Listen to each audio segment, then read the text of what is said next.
Praise the Lord. സ്തോത്രം. ദൈവനാമം മഹത്വപ്പെടുമാറാകട്ടെ.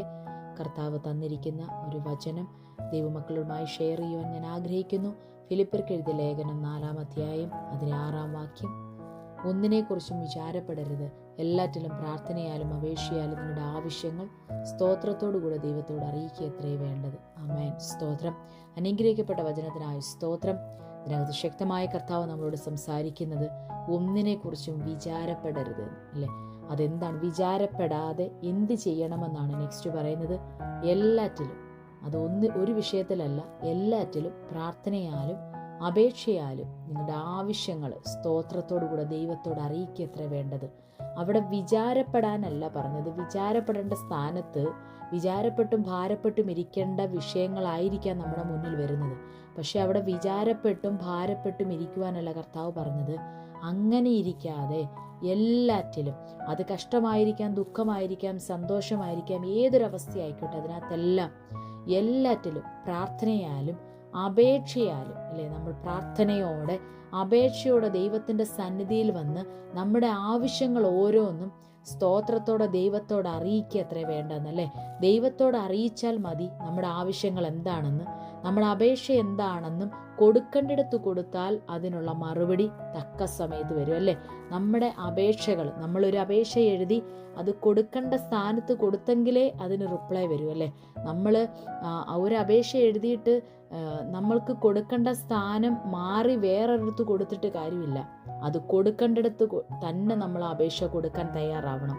ഈ ദിവസങ്ങളിൽ നമ്മുടെ ജീവിതത്തിൽ നേരിടുന്ന പ്രയാസങ്ങൾ, വേദനകൾ, നമ്മൾ കടന്നു പോകുന്ന സിറ്റുവേഷൻസ്, നമ്മളെ തകർക്കുമെന്ന് പിശാചു വാദിച്ചു നിൽക്കുന്ന ചില നിമിഷങ്ങൾ, ചില അവസരങ്ങളിൽ നമ്മൾ എങ്ങനെ മുന്നോട്ട് പോകുമെന്നും ഭാരപ്പെട്ടും വിചാരപ്പെട്ടും ഇരിക്കുന്നവരോട് കർത്താവിന്ന് ശക്തമായി ഇടപെടുകയാണ്.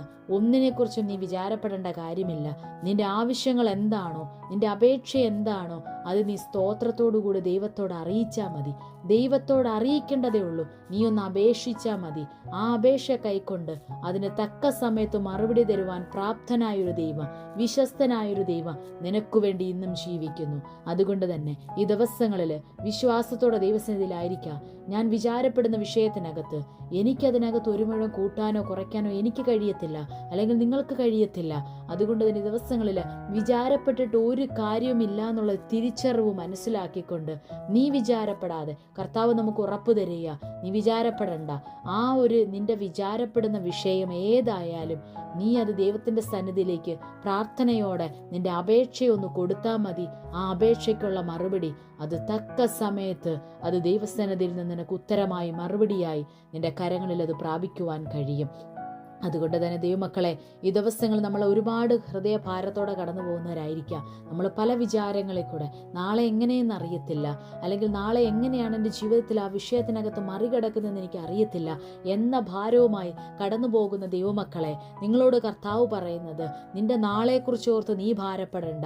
നീ ദൈവസന്നിധിയിലിരിക്കുക, എൻ്റെ പാദപീഠത്തിലൊന്നും ഇരിക്കുക, നിന്റെ അപേക്ഷ എൻ്റെ മുന്നിലേക്ക് കൊണ്ടുപോവാ. എൻ്റെ അടുത്തൊന്ന് പകരുവാൻ തയ്യാറാണെങ്കിൽ നിനക്കു വേണ്ടി എഴുന്നേൽക്കുന്ന ഒരു കരമുണ്ട്.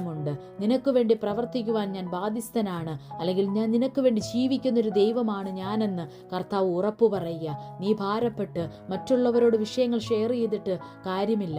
മറ്റുള്ളവരോട് ഭാരം പറഞ്ഞിട്ട് ആ കേൾക്കുന്ന ഭാരം അവരവിടെ അല്ലെങ്കിൽ നിന്നെ സ്വാന്തനിപ്പിക്കുമായിരിക്കാം, ആശ്വസിപ്പിക്കുമായിരിക്കാം. 2 നിമിഷത്തേക്ക് ആശ്വാസം നിലനിൽക്കുക. പക്ഷെ അത് കഴിയുമ്പോൾ അവർ മടങ്ങിപ്പോകും. വീണ്ടും നിന്റെ ഭാരം നിന്റെ ഉള്ളിൽ തന്നെ കിടക്കത്തേ ഉള്ളൂ. ആ ഭാരം നീങ്ങിപ്പോകണമെങ്കിൽ വിചാരപ്പെടാതെ അത് എവിടെയാണോ കൊടുക്കേണ്ടത്, അപേക്ഷ കൊടുക്കേണ്ടത് തന്നെ പ്രാർത്ഥനയോടെ ദൈവത്തിൻ്റെ പാദപീഠത്തിൽ കടന്നു വരികയാണെങ്കിൽ നിനക്ക് വേണ്ട മറുപടി കർത്താവിൻ്റെ കയ്യിലുണ്ട്. അത് നിന്റെ കയ്യിലെത്തും. പൂർണ്ണമായി ദൈവസന്നിധിയിൽ ഏൽപ്പിച്ചു കൊടുക്കുക. ഈ ദിവസങ്ങൾ വിചാരപ്പെടാതെ നിന്റെ വിഷയങ്ങൾ സകലതും കർത്താവിൻ്റെ സന്നിധിയിലേക്ക് കൊണ്ടുവരിക. കർത്താവ് അത്ഭുതകരമായി ചില വിഷയത്തിനകത്ത് നിനക്ക് മറുപടി തന്ന് മാനിക്കുമെന്ന് ഇന്ന് പകൽക്കാലം കർത്താവ് നിന്നോട് ഉറപ്പ് പറയുക. ഈ വചനത്താൽ ദൈവമക്കൾ എല്ലാവരെയും കർത്താവ് സഹായിക്കുമാറാകട്ടെ. ഈ ദിവസങ്ങൾ ഭാരപ്പെടുന്ന വിഷയങ്ങൾ കർത്താവിൻ്റെ കയ്യിലേക്ക് കൊടുക്ക്. കർത്താവ് അത്ഭുതകരമായി മറുപടി തന്ന് മാനിക്കുമെന്നുള്ള വചനത്തോടുകൂടെ തന്നെ ഈ വചനത്താൽ ദൈവമക്കൾ എല്ലാവരെയും കർത്താവ് സഹായിക്കുമാറാകട്ടെ എന്ന് പറഞ്ഞുകൊണ്ട് ഈ വചനത്തിൽ നിന്നും നിർത്തിക്കുകയാണ്. കർത്താവ് അനുഗ്രഹിക്കുമാറാകട്ടെ. God bless you all.